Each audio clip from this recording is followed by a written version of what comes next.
सिद्धि हिंदी विद्यालय के YouTube channel में मैं हर्षद जानी आप सभी विद्यार्थियों का रिवीजन की क्लास में हार्दिक स्वागत करता हूँ।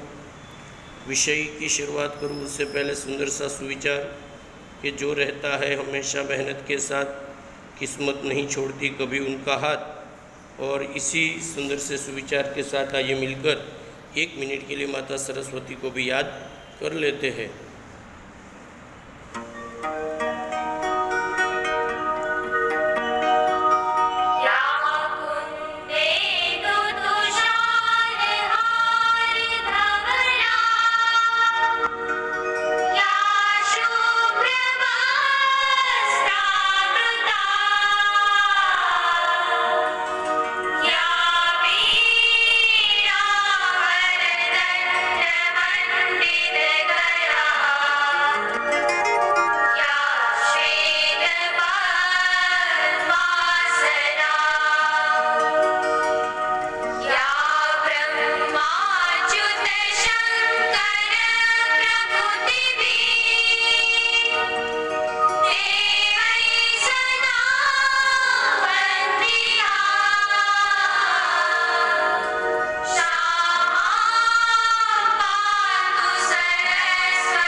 प्रार्थना के बाद आप लोगों को मालूम है कि लेसन 9वां हम लोगों का चल रहा है जिसका नाम है राष्ट्रीय आय।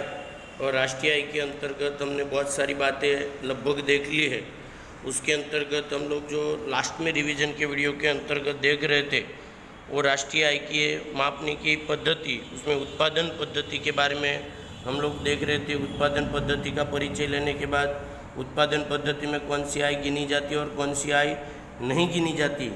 और लास्ट में मैंने आप लोगों को बताया था 99 नंबर पेज पर दोहरी गणना। और मैंने कहा था अगले वीडियो के अंतर्गत दोहरी गणना का के अगर उपाय करना कि दोहरी गणना की समस्या अगर निर्मित न हो तो उसके लिए 2 बातें ज़रूरी है।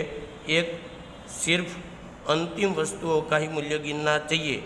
तो उसके अंतर्गत आप लिख सकते हैं कि भाई अगर राष्ट्रीय आय की उत्पादन पद्धति में दोहरी गणना से बचना हो तो सिर्फ अंतिम वस्तुओं की ही वस्तुओं का मूल्य गिनना चाहिए। अर्थात क्या होता है सर, तो कि मध्यमवर्ती वस्तुओं का मूल्य इसमें गिनना नहीं चाहिए। और दूसरा जो मुद्दा है वो मूल्यवृद्धि पद्धति का है। मूल्यवृद्धि पद्धति अर्थात उत्पादन की प्रक्रिया में जब वस्तु एक चरण से दूसरे चरण में, वो एक चरण से दूसरे चरण का मतलब होता है फॉर एग्जाम्पल यदि आपको कपड़ा बनाना है तो कपड़े बनाने के लिए पहले रुई, फिर धागा, फिर उसमें से कपड़ा बनता है। तो एक चरण में से दूसरे चरण में जब जाए तो उसका मौद्रिक मूल्य हमेशा क्या होता है, बढ़ता जाता है। इस बढ़े हुए मूल्य को अलग करके जोड़ दिया जाए तो राष्ट्रीय आय की गणना की जाए तो दोहरी गणना नहीं होती। अर्थात अगर उसके मूल्य को जो बढ़ा हुआ मूल्य अगर आप गिनते जाओगे तो दोहरी गणना हो जाएगी। लेकिन अगर उसको घटाकर गिनोगे, जैसे कि देखो आप लोगों को उदाहरण दिया है कि रुई है, विक्रय आय कितनी 100 रुपये, फिर धागा बना तो 200, कपड़ा बना तो 280। ऐसे देखा जाए तो उसकी कीमत कितनी हो जाएगी, 580 रुपये। लेकिन अगर मानो कि साधन खर्च पहले में 0 था, दूसरे में 100 हो गया, तीसरे में 200 और लास्ट में हुआ 300 और मूल्य वृद्धि कितनी, तो कि 100 और 80 और टोटल इसकी कीमत हुई 280। नहीं समझ में आया सर, तो उसके नीचे उसका विश्लेषण लिखा मैं पढ़ रहा हूँ। एक कारखाने में 100 की रुई लाए, उसमें 200 का धागा, फिर 200 के धागे में से 280 का कपड़ा बने तो राष्ट्रीय उत्पाद में कितना लिखा जाएगा, 100 + 200 + 280 अर्थात 580। और मौद्रिक मूल्य गिना जाए तो दोहरी गणना हो जाएगी। लेकिन रुई और धागे का मूल्य कपड़े में समाया हुआ है। यह आपको भी मालूम है कि जब धागा बनता है तो धागे में रुई का समावेश हो जाता है और कपड़ा बनता है तो कपड़े में धागा और रुई का समावेश भी हो ही जाता है। अर्थात यह दोहरी गणना है।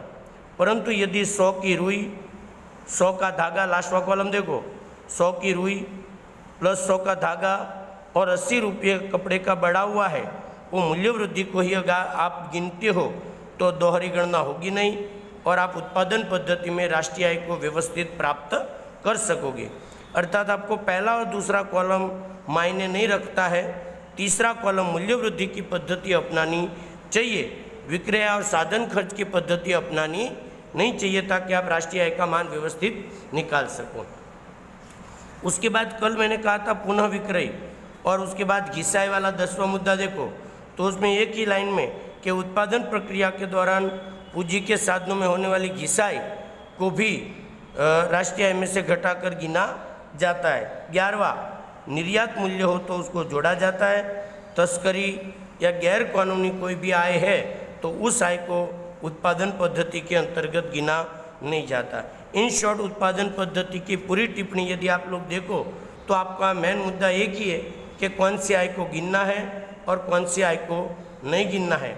वापस पहला, अर्थतंत्र के अलग अलग क्षेत्रों के वर्गीकरण को गिनना है, वस्तु और सेवाओं का चयन उनको गिनना है, गृहिणी के गृह कार्य को नहीं गिनना है, स्व उपयोग की वस्तुओं को नहीं गिनना है, संरक्षण और पुलिस को गिनना है, आरोपित भाड़ा को गिनना है, दोहरी गणना को गिनना नहीं है।